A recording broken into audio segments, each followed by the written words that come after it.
Hello, friend, and welcome to Daily Treasure, a devotional podcast by Sharon Betters, produced by Mark Inc. Ministries. This week, our guest writer has been Jenny Marceline, and I'm your narrator, Jane Ann Wilson. Today's devotional is Beloved Daughters of God, and today's treasure is, And behold, a voice from heaven said, This is my beloved Son, with whom I am well pleased. Matthew 3:17. You're not coming? My face flushed red. My son doesn't want me there. My 8-year-old son had invited a professional to speak to his classroom about her career, but he didn't want me hanging around for the presentation. When he had politely informed me of his preference in the privacy of our home, it made sense. No one else had a parent tag along, and my son didn't want to stand out. But that was before I had to tell 2 school secretaries, a teacher, and the professional this. While I understood the need to fit in, my own insecurity was attempting to claw its way to the surface. I didn't want others to think my son didn't like me or that I was a bad mom. I knew the opposite was true, but I didn't like having to parade a slice of the story to others. What I most needed in those public moments was to remind myself of what was true. When Jesus began his public ministry, he requested John the Baptist baptize him. When Jesus came up out of the water, God affirmed his identity by saying, This is my beloved Son, with whom I am well pleased, Matthew 3:17. Of all the words God could have spoken, he pinpointed the most important one, his relationship as Father.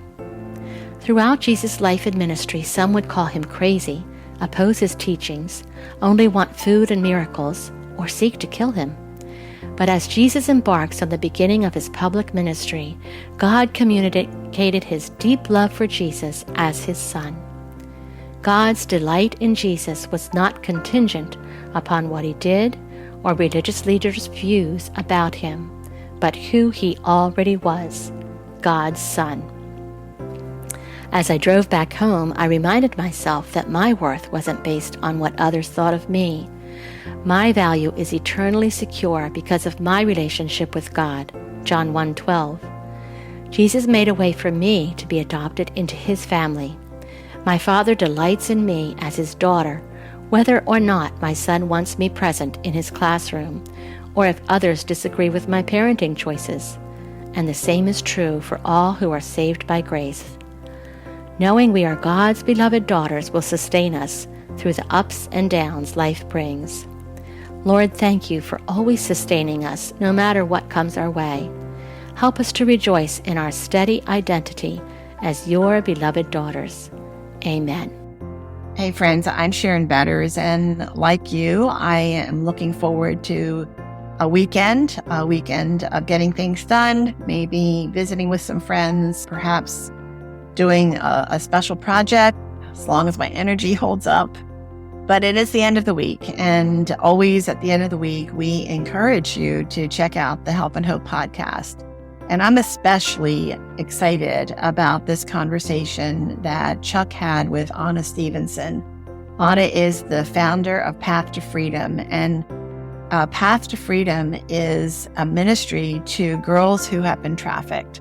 It is a horrific sin that is taking place in the underbelly of our country and across the world. And we know that the recent movie, The Sound of Freedom, has shone a light on this horror that is happening around us, where we can't even imagine that it is happening and the people that are involved. Well, Anna is compelled by her own heart for Jesus to create a safe place for these young women. And in fact, our son Chuck, who is the one who talks to Anna in this interview, and his wife Melanie are currently house parents at Magnolia House, which is a beautiful, safe place for broken girls to find love and acceptance and purpose and joy.